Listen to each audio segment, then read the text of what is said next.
Assez d'espace pour toi, pour la famille peut-être, mais aussi un plaisir de conduire encore plus intense et pourquoi pas un Kodiaq RS entièrement électrique par exemple. Voici le Škoda Enyaq VRS version actualisée, batterie plus puissante, performance boostée. Que peut-il faire? Est-il vraiment bien? Est-ce l'un des meilleurs EV polyvalents? On va le découvrir. Je suis Thomas, vous êtes sur AutoJetFull en 4K, plein écran et en intégralité. On y va avec cette couleur Mamba Green, couleur cri. Et le lifting ici présente un avant redessiné.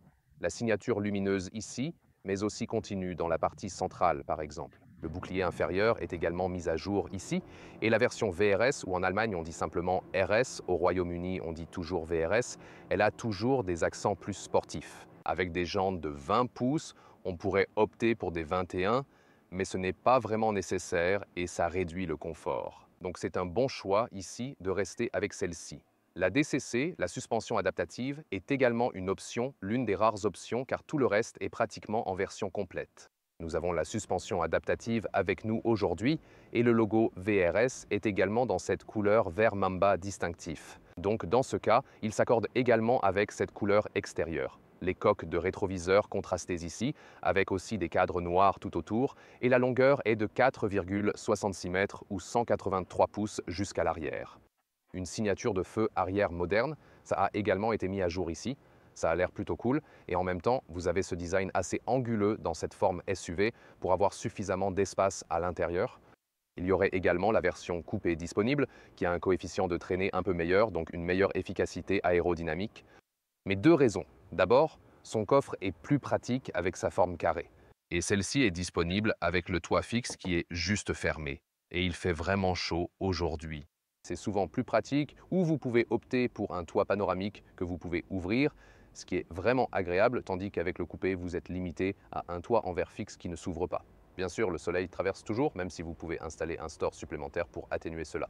Globalement, la version SUV reste la plus populaire, bien que le coupé ait aussi son charme et offre certains avantages indéniables. On peut toujours discuter des pour et contre selon les préférences et les besoins de chacun, mais avant de continuer, vérifions s'il dispose d'un coffre ou non.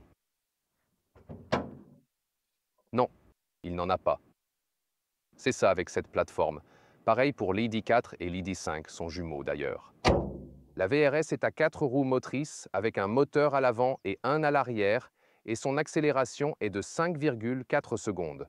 C'est 0,1 seconde plus rapide qu'avant, donc une petite amélioration là, et c'est aussi 1,3 secondes plus rapide que la version à 4 roues motrices de l'Enyaq normal si on pense à la version à 4 roues motrices non VR, version S, donc disons assez rapide en accélération. Et aussi intéressant, nous avons une mise à jour de la batterie qui est maintenant à 79 kWh. Donc nous avons un gain de 2 kWh dans la capacité de la batterie et c'est exclusivement ici pour le modèle VRS le plus sportif. C'est un argument solide pour dire je veux opter pour le modèle sportif avec une meilleure autonomie et tout ça.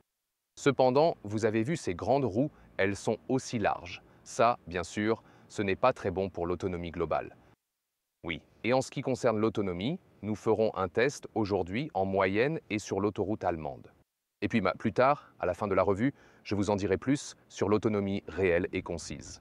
Et de 10% à 80% de recharge en courant continu. Voilà, 11 kW en courant alternatif. Et là, vous avez environ 185 kW en courant continu en pic et 26 minutes. De 10 à 80% de charge, le pic a été légèrement ajusté, une amélioration rendue possible par la nouvelle génération de chimie de cellules intégrée dans ce pack de batterie de la facelift. Passons à l'intérieur. La clé, au fini brillant et sans particularité, est bien conçue et facile à utiliser. Les sons de fermeture des portes. Solide. Solide avec une nette différence entre les portes avant qui sonnent mieux et les portes arrière. Parfois, c'est l'inverse. À l'intérieur des portes, on remarque immédiatement le parapluie intégré, une fonctionnalité toujours utile, surtout par temps de pluie. Heureusement, ce n'est pas le cas aujourd'hui. Le toucher est plutôt doux, avec une structure bien travaillée sur la partie supérieure. Des inserts en microfibre sont présents pour la version VRS, ajoutant une touche de sophistication. Les commandes classiques pour les vitres et autres fonctionnalités sont bien placées et intuitives. La poignée intérieure, de petite taille, complète l'ensemble de manière pratique et esthétique, offrant un design cohérent et fonctionnel. Poubelle ou... Et ce qui est cool derrière, c'est que tu as un revêtement en feutre ici, à l'intérieur des poches des portes. On voit rarement ça chez les marques premium aujourd'hui. Intéressant. Badge Enyaq. Pas de badge VRS en revanche, mais il y a un volant VRS spécial qui n'est pas encore disponible sans matériaux d'origine animale. Et c'est couture néon en contour. De vrais picots sur le volant cependant pour contrôler et de vrais. Et ces boutons, c'est vraiment assez cool. Et ici aussi avec le tapis de sol, vous savez, avec un contraste néon ou jaune vif ou même vert mamba si vous le souhaitez. Jusqu'à présent, le seul point est ici avec ce véhicule spécial. Je ne sais pas si c'est un modèle unique, mais cela devrait être mieux exécuté, vous savez, comme avec ce contraste ici. À l'extérieur, un simili-cuir de haute qualité et à l'intérieur, une microfibre qui brille également. Le seul point dans ce cas, ça s'accorde bien avec l'extérieur. Une combinaison sympa, mais si vous changez de couleur extérieure, l'intérieur reste le même. Alors, vous devez désélectionner les sièges en microfibre si vous voulez une couture grise. Je pense que ce n'est pas un bon choix, parce que c'est vraiment amusant de le présenter comme ça.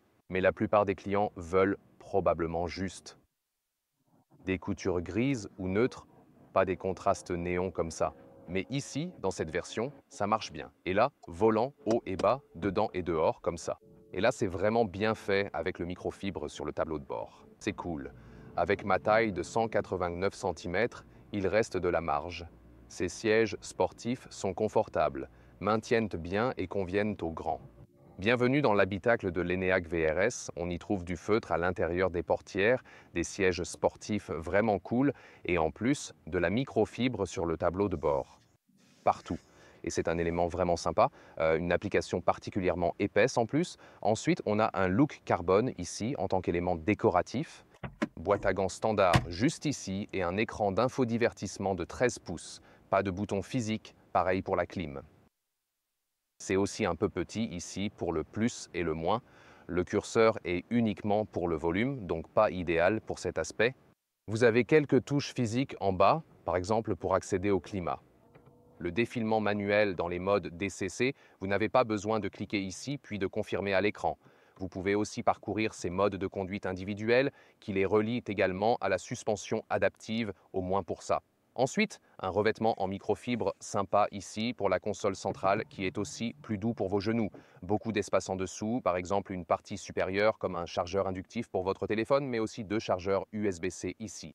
Ces emplacements pour gobelets ne sont pas adaptatifs, mais ils ont ces petits boutons qui ressemblent à ceux des Lego situés en bas, avec. Ces bouteilles, vous pouvez simplement les poser ici sans problème. Et vous pouvez les ouvrir facilement d'une seule main, ils s'engagent simplement comme ça, et ensuite ils restent bien maintenus en place. Idée intéressante, un peu d'espace ici, un petit levier de changement intuitif, automatique. Ensuite, bien sûr, pour ce véhicule électrique, pas de vitesse, et puis un porte-monnaie, une touche très typiquement allemande. Garniture en microfibre pour l'accoudoir, assez douce, et vous avez du Lego, mais aussi du Tetris dans ce véhicule. Vous pouvez jouer à Tetris ici. Avec ces éléments supplémentaires, et puis ici, le design en nid d'abeille. J'ai récemment regardé ce documentaire où ils expliquaient que la nature utilise les nids d'abeilles pour économiser le poids et la matière. En même temps, ça ajoute de la stabilité. Donc, la bionique ici, dans une Škoda Enyaq VRS. Un vraiment joli cockpit. J'aime ça. La seule chose que je pourrais dire, c'est peut-être que les instruments numériques sont un peu petits. Oui, mais tu as aussi un affichage tête haute. Ces véhicules de Volkswagen, comme l'ID4, l'ID5, l'ID-Bus, sont équipés de capteurs de siège qui, quand tu sors, le véhicule s'éteint automatiquement. Donc tu peux t'amuser un peu avec. Par exemple, quand la porte est ouverte et chaque fois que tu lèves ton, comment dire poliment pour... Ce n'est pas poli, non? Comment le dire plus gentiment? Des locuteurs natifs peuvent m'aider là-dessus. Comment exprimer cela de manière polie, délicate et véritablement sophistiquée? Quel est le terme le plus raffiné pour? Vous savez? Quoi qu'il en soit, c'est marrant que chaque fois que je la soulève. Mon popotin.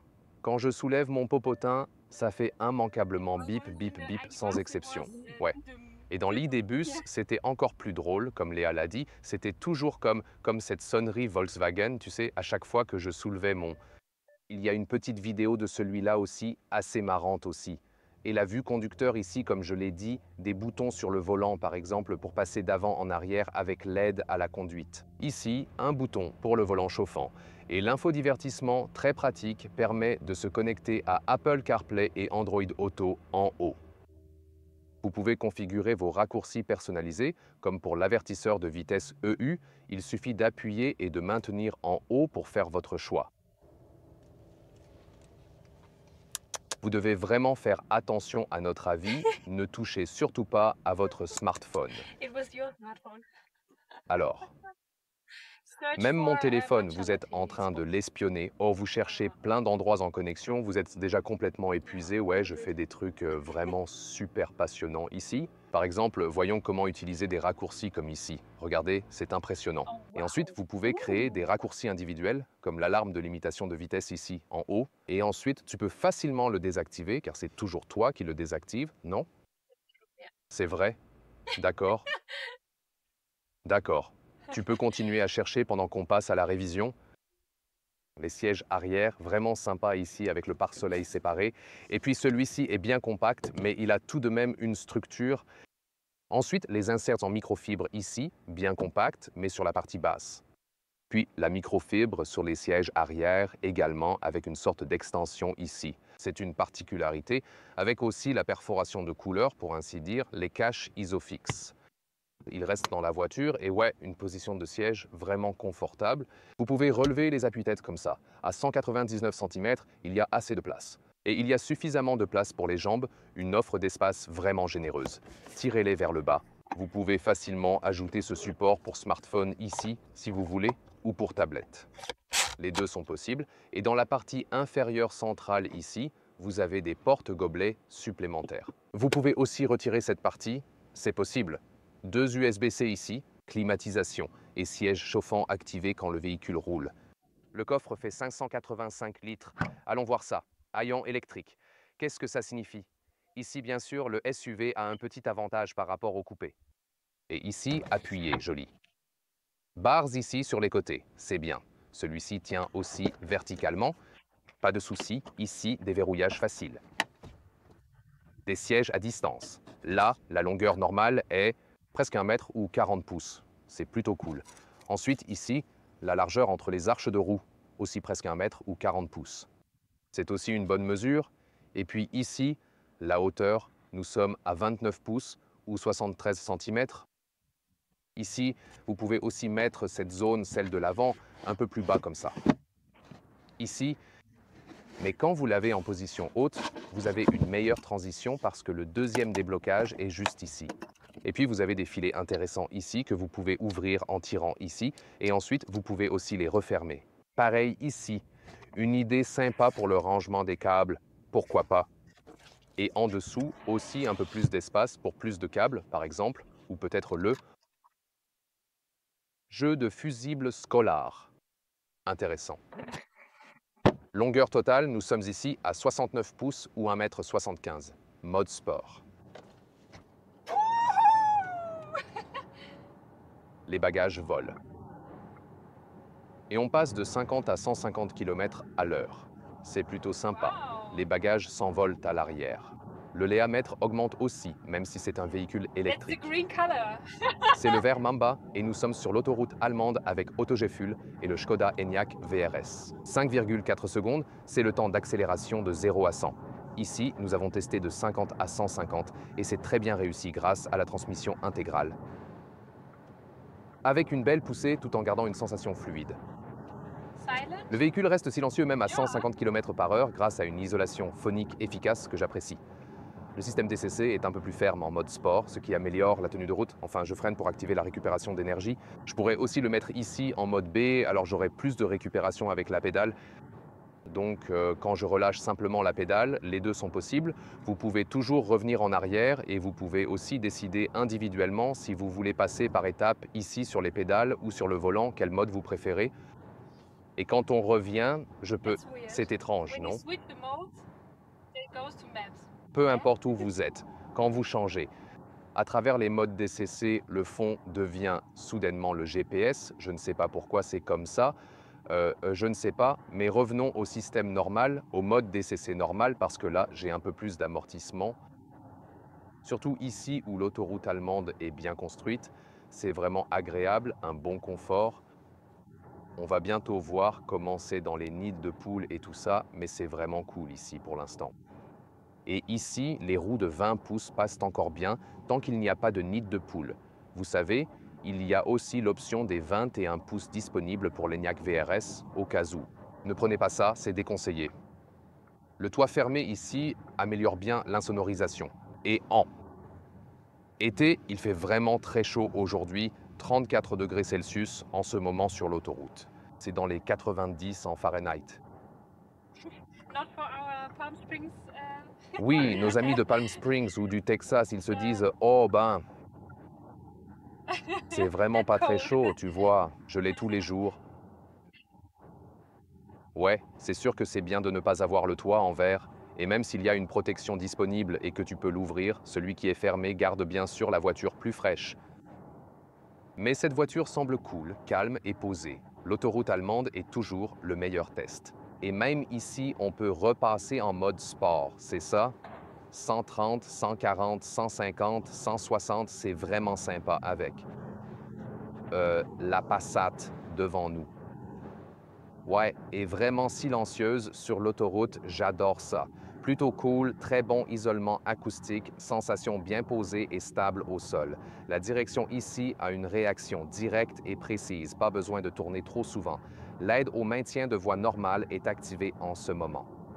Tu peux le configurer sur une touche rapide en haut ou le désactiver ici si tu ne souhaites pas utiliser l'aide au maintien de voie. C'est un moyen simple de le désactiver si ça te gêne. Tu peux aussi régler le régulateur de vitesse. Et je vais basculer ici si tu veux le mode normal ou aussi avec l'assistant de conduite.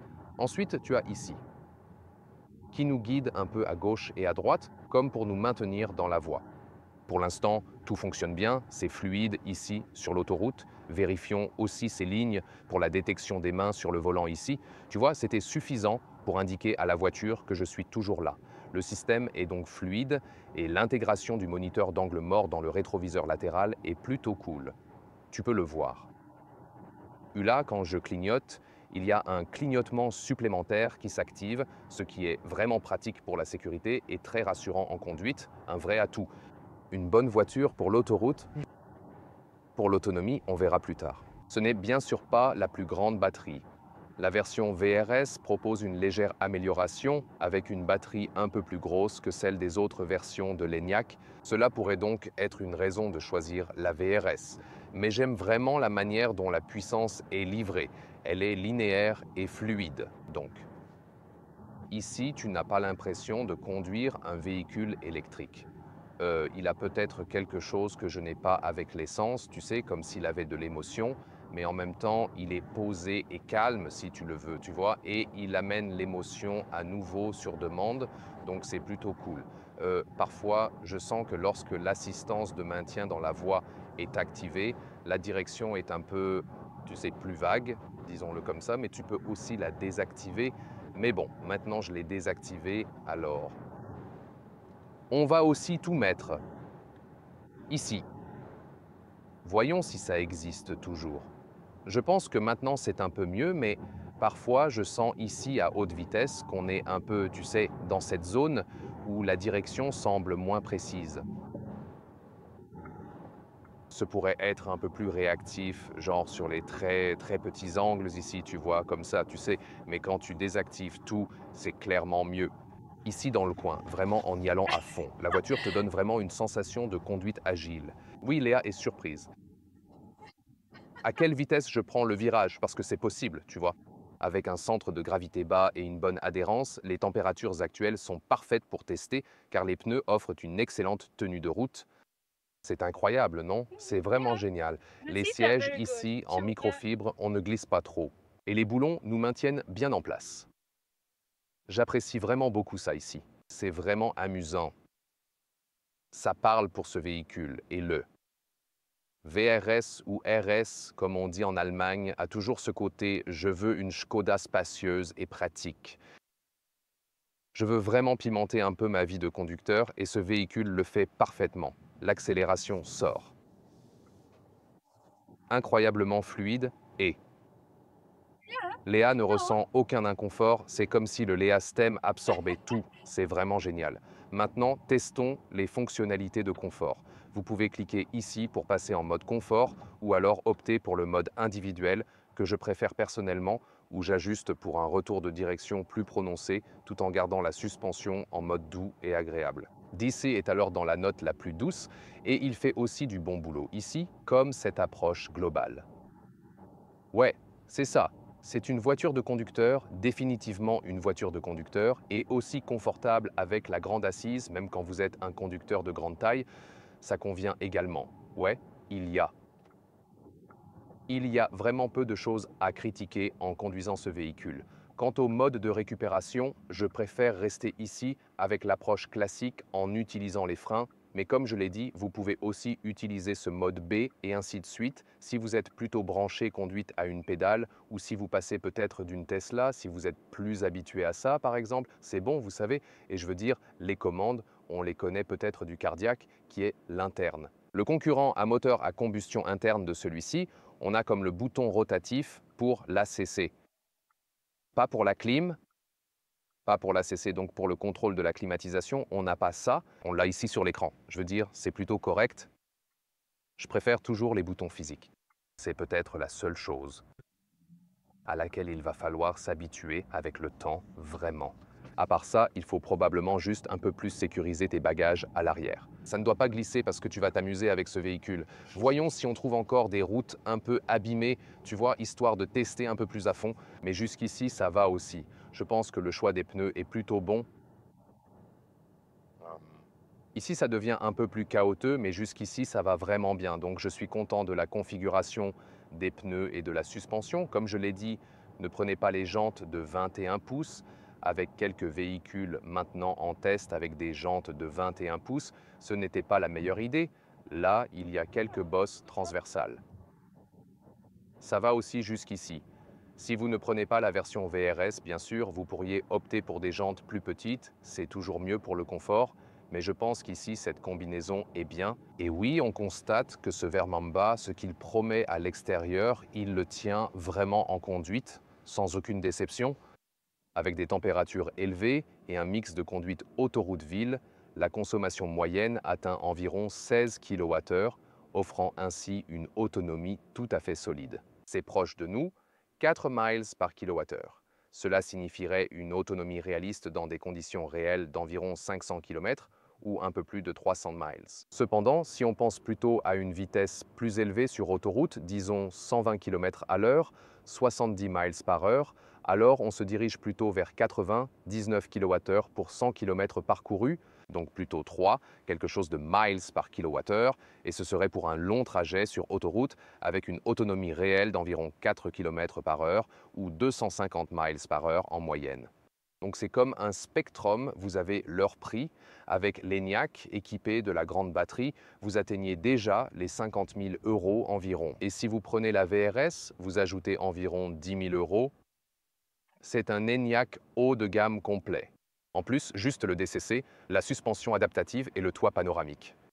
Et je pense qu'il y a aussi un pack bagage ou quelque chose dans ce genre. Donc là, vous êtes à 60 000 €. Et ensuite, vous êtes, en gros, vous avez fini et il propose également de bons taux de leasing, ce qui est bien sûr très important, surtout avec les véhicules électriques. Par exemple, en Allemagne, presque tous les véhicules électriques sont vendus comme, vous savez, des véhicules d'entreprise pour les indépendants ou pour les employés qui peuvent avoir un véhicule de fonction et ils optent pour un leasing.